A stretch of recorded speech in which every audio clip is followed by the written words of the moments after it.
அனைவருக்கும் வணக்கம். Welcome to Dharma academy. இந்த வீடியோவில் நம்ம பார்க்க போகிறது டிஎன்பிஎஸ்சி குரூப் 4 எக்ஸாமுக்கு உண்டான டெஸ்ட் நம்பர் 48. ஓகேங்களா? பொது தமிழ்லேருந்து கொஷின்ஸ் பார்க்க போகிறோம். வீடியோக்குள்ளே போகிறதுக்கு முன்னாடி முக்கியமான ஒரு அனௌன்ஸ்மெண்ட் என்ன அப்படின்னா, நம்ம பொது தமிழுக்காக ஒரு டெஸ்ட் புக் வந்து லான்ச் பண்ணியிருக்கோம். 100 டெஸ்ட் புக் அப்படிங்கிறது அதோட நேம். ஓகேங்களா? அதில் 100 தேர்வுகள் இருக்கும். 6th-லேருந்து 12th வரைக்கும் ஃபுல்லாக கவர் ஆகிடும். ஓகேங்களா?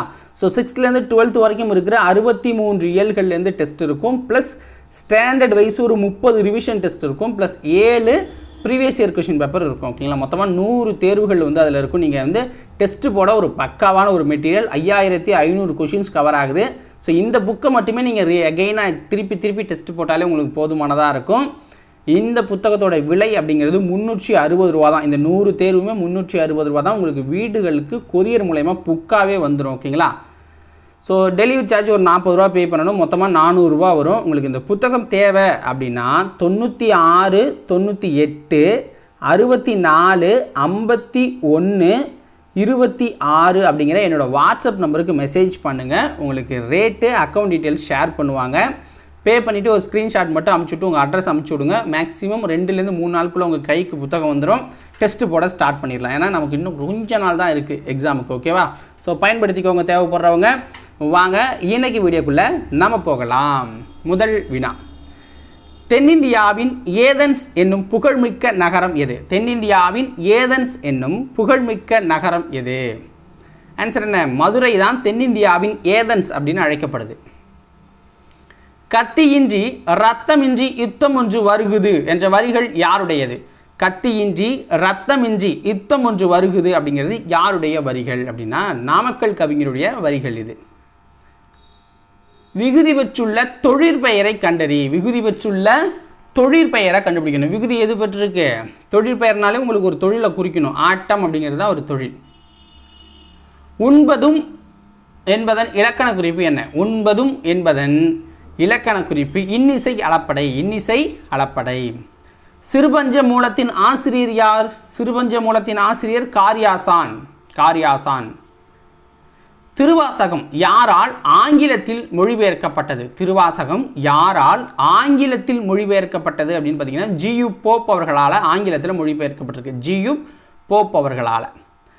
கல் தோன்றி மண் தோன்றா காலத்தே என்னும் சொற்றொடர் இடம்பெற்றுள்ள நூல் எது? கல் தோன்றி மண் தோன்றா காலத்தே என்னும் சொற்றொடர் இடம்பெற்றுள்ள நூல் எது?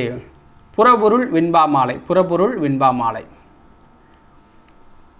தமிழ்மொழி தூய்மை இயக்கம் தோன்றிய நூற்றாண்டு எது? தமிழ்மொழி தூய்மை இயக்கம் தோன்றிய நூற்றாண்டு 20ஆம் நூற்றாண்டின் தொடக்கம். 20ஆம் நூற்றாண்டின் தொடக்கம். திராவிட மொழிகளின் ஒப்பிலக்கணம் என்னும் நூலினை எழுதியவர் யார்? திராவிட மொழிகளின் ஒப்பிலக்கணம் என்னும் நூலினை எழுதியவர் யார்னா கால்டுவெல். ட்ரோலி என்ற ஆங்கில சொல்லுக்கு நேரான தமிழ் சொல் என்ன? ட்ரோலி என்ற ஆங்கில சொல்லுக்கு நேரான தமிழ் சொல் என்ன?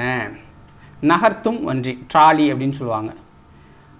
அயர்ந்தவன் இச்சொல்லின் வேர்ச்சொல்லை காண்க. அயர்ந்தவன் அப்படிங்கிறத இந்த சொல்லோட வேர்ச்சொல்லை நம்ம கண்டுபிடிக்கணும். ஆன்சர் என்ன? அயர் அப்படிங்கிறது தான்.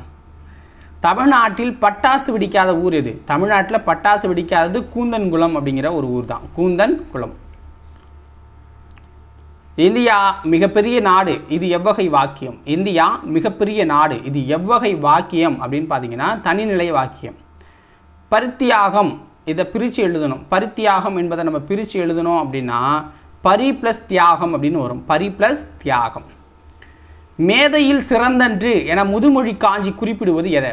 மேதையில் சிறந்தன்று என முதுமொழி காஞ்சி குறிப்பிடுவது கற்றது மறவாமைய. கற்றது மறவாமை.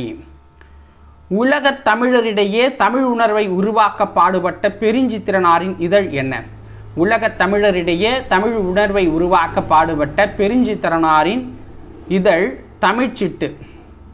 ஈற்றியலடி சிந்தடி வச்சு வரும் பாவகை என்ன? ஈற்றியலடி சிந்தடி வச்சு வரும் பாவகை அப்படிங்கிறது நேரிசை ஆசிரியப்பா. நேரிசை ஆசிரியப்பா.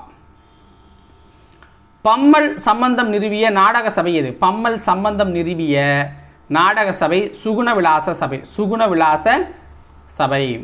குயில் என்ற இதழை நடத்தியவர் யார்? குயில் என்ற இதழை நடத்தியவர் பாரதிதாசன். பாரதிதாசன். கீழ்கண்டவற்றுள் எது உரிச்சொற்றொடர்? கீழ்கண்டவற்றுள் எது உரிச்சொற்றொடர் அப்படின்னா தடக்கை அப்படிங்கிறது தான். தடக்கை. ஈறுகட்ட எதிர்மறை பெயரெச்சம் கீழ்கண்டவற்றுள் எது? ஈறுகட்ட எதிர்மறை பெயரெச்சம் இதில் கீழ்கண்டவற்றுள் எதுன்னு கேட்குறாங்க. ஆன்சர் என்ன? கூவா அப்படிங்கிறது தான் ஈறுகட்ட எதிர்மறை பெயரெச்சம். அங்காப்பு என்பதன் பொருள் என்ன? அங்காப்பு என்பதன் பொருள் என்னன்னா வாயை திறத்தல். வாயை திறத்தல். வினையே ஆடவர்க்குயிர் என கூறும் நூல் எது? வினையே ஆடவர்க்குயிர் என கூறும் நூல் எது? குறுந்தொகை. உடல்நிலை மெய்மயக்கத்தை குறிக்கும் சொல் எது? உடல்நிலை மெய்மயக்கத்தை குறிக்கும் சொல் எது அப்படின்னா உற்றார். மைட் இஸ் ரைட் இதன் தமிழாக்கம் என்ன? மைட் இஸ் ரைட் என்பதன் தமிழாக்கம் வல்லான் வகுத்ததே வாய்க்கால். மைட் இஸ் ரைட்னா வல்லான் வகுத்ததே வாய்க்கால் அப்படிங்கிறது தான். ஓகே, அதாவது வலிமையானவன் சொல்கிறது தான் சரி அப்படிங்கிற மாதிரி கரெக்டானதாக இருக்கும் அப்படிங்கிறத பொருளாக குறிக்கும். ஓகேவா?